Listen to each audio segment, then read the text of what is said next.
안녕하십니까, 다빈치입니다. 2023년 9월 13일.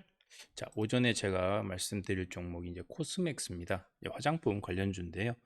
일단 요즘 최근에는 주가 흐름이 좀 좋았어요. 그리고 이제 뭐 그전에는 이제 중국 시장 때문에 화장품 업종들이 좀 흐름이 좋지는 않습니다. 그런데 코스맥스는 계속 실적을 좀 좋게 이어지고 있는데, 최근에 이제 뉴스 나왔죠. 공시가, 중국 법인 코스맥스 이스트라는 그 중국 법인이 제3자 배정 유상증자 결정을 했습니다. 그 결정이 상환 전환 우선주 RCPS라고 하는데, 요거를 발행 공시를 했어요. 그래서 한 주당 한 의견권이 있는 RCPS고, 발행 주식 수는 381만 주 정도 됩니다. 그리고 발행 가격은 29,986원으로 이제 설정이 됐는데, 일단은 신규 투자 유치를 한 걸로 이제 판단은 된다고 합니다. 그리고 이제 코스맥스 유상증자 이슈는 지금 사라졌죠. 일단 그래서 앞으로는 이제 불확실성이 없어졌기 때문에 앞으로는 뭐 이 부분에 대한 어떤 리스크는 사라졌는데, 이제 만약에 코스맥스 이스트가 IPO를 할 경우에 이제 뭐 좀 우려도 된다. 이제 이런 식으로. 왜냐면 이제 기업 가치가 뭐 더블 카운팅 된다라는 그런 얘기도 있습니다. 그런데 그건 아직은 나온 게 아니고요. 중요한 건 일단 실적이에요. 코스맥스는 지금 계속 실적은 계속 뭐 플러스를 계속 유지하고 있어요. 다만 이제 중국 법인 쪽이 실적이 좀 다소 안 좋죠. 뭐 그거는 중국 소비 경기가 좋지 않다라는 얘기도 있고, 그래서 이제 가동률 회복이 좀 더디고 있다라는 것도 있고, 뭐 그 외에도 외부적인 영향도 있습니다. 우리나라와 중국 간의 어떤 그런 부분도 있습니다. 그래서 이런 부분이 중국 법인에 대한 어떤 실적이 안 좋은 것으로 일단 이유를 들고 있어요. 그런데 국내 실적과 미국 법인 실적을 일단 어느 정도 이렇게 뒷받침해주고 있기 때문에 그 두 개의 실적이 국내와 미국에, 그래서 보로는 이제는 중국 시장도 보긴 봐야 돼요. 예. 여기 중국 시장도 보긴 봐야 되는데, 이제는 이제 미국과 국내 실적도 계속 꾸준히, 계속 유지를 해 주는 거. 그리고 미국 법인 쪽에 대한 실적은 계속 이어지고 있습니다. 수주 행렬이. 그래서 어 4분기에 뭐 턴어라운드 가능성도 있다라고 얘기를 하고 있어요. 그거는 이제 올해 3분기쯤이면 확인이 된다라고 하니까 요것도 한번 체크를 좀 해야 되지 않을까. 그리고 중국은 일단 아직까지는 큰 기대라기보다는 이 상태에서만 유지해 줘도 나중에는 좋아진다면 기저 효과로 주가에도 영향을 좀 미칠 것으로 보시면 될 것 같습니다. 자, 그래서 오늘 이제 뭐 리포트가 나왔고, 코스맥스도 일단은 좀 실적도 괜찮아요. 뭐 주가가 좀 비싸긴 하지만 그래도 이런 종목들도 가지고 계시면 도움이 좀 될 것 같아요. 이런 종목들도 보유는 하셔야 됩니다. 자, 그래서 이제 국내 법인 중국, 미국, 뭐 인도네시아 이렇게 매출과 성장률 추이가 있습니다. 근데 미국은 이제 서서히 좀 좋아지고 있고, 국내가 일단 그대로 좀 유지. 인도네시아 쪽, 동남아 쪽이 상당히 좀 좋고 있어요. 좋아지고 있어요.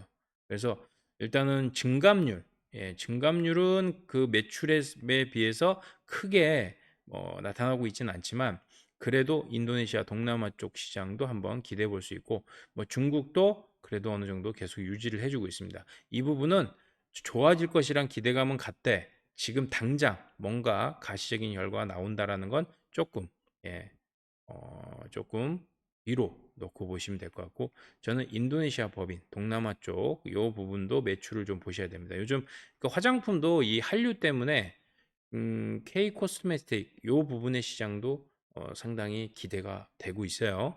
그래서 동남아 쪽 요 부분도 좀 보셔야 된다. 자, 그리고 이제 이 코스맥스는 ESG 쪽 계속 꾸준히 유지하고 있어요. 그래서 수질 오염 물질 배출 그 부분에 어, 기준을 좀 더 강화시켜서 관리를 하고 있다라는 게 좀 상당히 좋습니다. 그리고 폐기물 요 부분도 최소화하는, 나중에 뒤에 나오는 폐기물 생산하고 나서 요 부분, 그리고 또 이제 뭐 근로 환경도 상당히 지금 좋게 유지를 하고 있습니다. 그래서 일단 이 부분이 ESG 쪽으로도 상당히 잘 유지가 되고 있는 성장 기업으로 보고 있기 때문에 해외 시장 진출하는 데는 이 부분도 상당히 중요해요. 그래서 코스맥스는 이 부분은 어느 정도 지금 계속 오히려 더 엄격하게 더 강화된 기준으로 좀 하고 있다. 요게 상당히 좀 의미가 있습니다. 자, 그리고 이제 코스맥스의 지배구조 요거는 이제 한번 보시면 돼요. 국민연금이 한 13.9%를 갖고 있습니다. 코스맥스 BTI가 이제 최대 주주고요. 그래서 일단 요렇게 한번 흐름을 좀 보시면 되겠고요. 최근에 주가 흐름부터 해서 2016년부터 해가지고 주가 흐름이 쫙 이렇게 나왔어요. 이슈가 있습니다. 이벤트가. 최근에 유상 감자도 결정을 했어요. 8월 18일 날. 자, 그리고 나서 또 이제 어제 그 중국 법인에 대한 유상 증자를 결정을 했습니다. 이제 주가가 아마 좀 조정을 좀 받고 있는데 지금이 조정 시에 이제 매수 관점을 좀 잡으셔야 된다. 그 차원에서 제가 오늘 코스맥스를 좀 말씀을 드렸습니다. 그래서 요거 리포트 자료 카페에 있으니까요. 오셔서 한번 쫙 훑어보시고 투자에 좀 도움이 되셨으면 합니다. 자, 일단은 그러면은 차트를 보고 좀 말씀을 드릴게요. 그러면 어떻게 매매를 해야 되냐? 자, 이게 코스맥스 일간 주가입니다. 최근에 외국인의 비중이 좀 늘어났어요. 25%대에서 30% 이상, 그러니까 5% 이상 지분이 단기적으로 늘어났습니다. 이 부분도 의미 있어요. 이런 종목들은 외국인 지분을 이렇게 늘려놓는 건 의미 있게 보셔야 돼요. 자, 근데 긴 차트로 한번 보여드리면, 자, 이렇게 지금 쭉 하향, 저점도 낮아졌고, 고점도 낮아졌습니다. 자, 그래서 일단 저점이 여기서 멈췄어요. 2022년도 저점 멈춰졌고, 자, 중요한 거는 추세선을 쫙 한번 거보면 대추세선, 대추세선이 있고요. 지금 새로운 추세선이 만들어질 가능성이 있습니다. 이렇게 좀 추세선을 잡아야겠죠. 자, 그렇다면 여기서 지지 구간은 뭐냐면 바로 직전 추세선을 좀 잘 보셔야 되고, 그 다음에 지금 최근으로 돌리시면 자, 251선과 501선이 저 골든 크로스 되고 이제 완전한 정배열 구조가 됐어요. 주가가 이렇게 급등을 했기 때문에 이렇게 빠르게 이렇게 데드 크로스가 2022년 초에 나고 나서 1년 반 정도 지나고 나서 다시 반 넘게 다시 골든 크로스가 나왔습니다. 자, 여기서 중요한 게 뭐냐면 이전의 주가 흐름을 한번 보셔야 돼요. 이전의 주가 흐름을 쫙 한번 보시면 자, 이렇게 여기서도 골든 크로스가 났어요. 자, 그러면 그 다음에 뭐냐? 주가가 이렇게 밑으로 내려온다 하더라도 500일선을 깬다 하더라도 이평선 251선과 501선은 그대로 골든 크로스를 유지해 줘야 돼요. 정배열을 계속 유지해 줘야 됩니다. 그게 정상이에요. 그런데 깼죠. 자, 그리고 나서 그러니까 지지 여부를 보셔야 돼요. 이렇게 그 전에 아마 사전에 징후를 어떻게 보시냐면 이렇게 장대 음봉이 나왔잖아요. 그다음부터 리스크 온을 해 두셔야 돼요. 요런 장대 음봉이 나오면 리스크 온을 해 두시고 좀 만약에 설사 들어갔다 하시더라도 일단은 리스크 관리를 하셔야 된다. 자, 그리고 거기에 하나 더. 자, 이렇게 하향 추세선을 거놨습니다. 하향 추세선을. 자, 이제 요 구간을 왜 리스크 온으로 잡아야 되는지를 이렇게 표시를 해 둘게요. 자, 그러면 그 전에 주가 이렇게 보시면 제가 하향 추세선을 하나 더 만들어 놨죠. 자, 이 하향 추세선 밑으로 빠져요. 주가가. 자, 그러면 여기서부터 리스크 온입니다. 그래서 추세선 주식은요 쉽게 공부를 하세요. 이게 이제 뭔가 내가 매일매일 어떻게 매매를 하고 그런 거보다는 나는 좀 기간을 두고 좀 저점에서 분할로 좀 매수를 하고 싶다 하시는 분들은 이렇게 추세선 그리고 이평선 거래량도 물론 중요합니다. 이거를 꼭 보셔야 돼요. 근데 추세선 밑으로 빠졌죠. 리스크 온입니다. 그래서 여기서 일단 정리해 주는 게 맞아요. 비중 축소. 완전 매도라기보다는. 근데 그 다음 또 쭉쭉 밀리죠. 그러면 이제 손절이에요. 여기 저항 받았잖아요. 바로 여기서 돌파 못하고 요 구간이 저항을 받았습니다. 자, 그리고 나서 지금 다시 올라왔어요.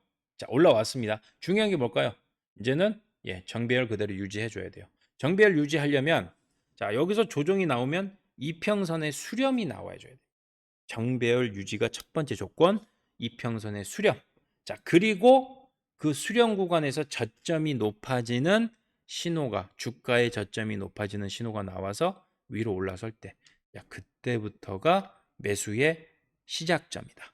그래서 지금은 아직은 기다리셔야 돼요. 근데 지금 미리 준비는 해 두셔야 돼요. 외국인 지분이 이렇게 늘려났다는 건 그래도 주가 흐름이 앞으로 나빠지지 않을 수도 있다. 왜냐면 이게 5% 이상 지분을 늘렸어요. 단기간에 한 달 만에 5% 이상의 지분을 늘렸습니다. 지금 코스맥스 이게 보시면 이렇게 한 달 만에 5% 이상 지분 늘린 거 별로 없습니다. 이건 지금 상당히 많이 올려놨어요. 물론 제가 앞전에 그 자료에서 보여드렸듯이 뭐 실적 호전도 있습니다만 앞으로 더 좋아질 수도 있는 그런 가능성이 충분히 좀 내재되어 있다라고 보시고 코스맥스는 이제 서서히 조정 국면이 다가오면 준비해 두셔야 됩니다. 분명히 준비해 두셔야 됩니다. 자, 일목균형표 제가 나중에 강의는 뭐 그전에 한번 드렸는데 일목균형표를 보시게 되면 일단은 구름층이 밑에 있고 자, 전환선, 기준선 다 이렇게 잡혀져 있어요. 자, 그러면 중요한 게 뭐냐면 요 구름층을 이탈할 수도 있어요. 이탈할 수도 있는데 다시 여기에서 구름층 위로 올라왔을 때 요렇게 타고 갔을 때 매매를 해 주시는 게 이평선하고 같이 연계해서 요런 구간에서의 매매를 해 주시는 게 가장 안정적입니다. 그래서 자, 이동평균선과 그 다음에 일목균형표 두 개를 접목해서 놓고 보시면 더 정확한 매수 타이밍 그리고 손실도 상당히 줄일 수 있는 그런 구간까지도 확인하실 수 있다. 그래서 요거는 제가 종목을 좀 이렇게 괜찮은 종목들 이제 좀 보셔야 되는 종목들은 따로 제가 좀 하나 섹션을 만들어서 계속 말씀드릴 거예요. 그러면 그런 종목들을 한번 매매를 좀 한번 해보시고 테스트를 하세요. 제가 분명히 말씀드립니다. 테스트 하셔서 한 방에 그냥 뭐 본 게임으로 들어가지 마시고 오프닝으로 테스트로 하셔서 어느 정도 이게 나한테 맞는지 검증해 보신 후에 하시는 게 좋다. 지금 이 상태에서는 코스맥스는 요 구름층을 이탈할 수도 있고 여기에서 지지받고 요렇게 계속 움직일 수도 있어요. 두 가지 시나리오로 보셔야 돼요. 밑으로 빠지면 다시 올라갈 때 저항 부딪히겠죠. 구름층에서. 여기서 지지를 해준다면 그래도 견조하게 움직일 수 있습니다. 외국인의 지분 그리고 기관의 수급도 같이 연동해서 보시면 된다. 자, 그래서 코스맥스 오늘 제가 말씀드린 거 참고하시고 자료 오셔서 일단 카페 오셔서 자료를 먼저 보세요. 그리고 나서 코스맥스를 보셔야 된다. 분명히 말씀드립니다. 실적 계속 좋아요. 나쁘지 않아요. 그러니까 작년에 12월 4분기 때 단기 순이익이 좀 적자였습니다. 근데 올해 2분기 때는 흑자로 완전히 그냥 그 다 회복을 해놨어요. 예, 영업이익과 단기 순이익까지. 영업이익은 460억 2분기에 엄청납니다. 그래서 일단은 엄청난 이익을 냈기 때문에 주가가 이렇게 움직였고 유상 감자와 유상 증자로 인해서 이제는 주가가 조정. 근데 불확실성 해소. 이제부터 다시 재매수 시점 보셔야 된다. 분명히 말씀드립니다. 자, 코스맥스 이렇게 한번 보시고요. 새로운 내용 있으면 또 영상이나 아니면 카페에 자료를 업로드해 드리도록 하겠습니다. 오늘도 성공 투자하시고요. 다음에 더 좋은 내용으로 찾아뵙도록 하겠습니다. 감사합니다.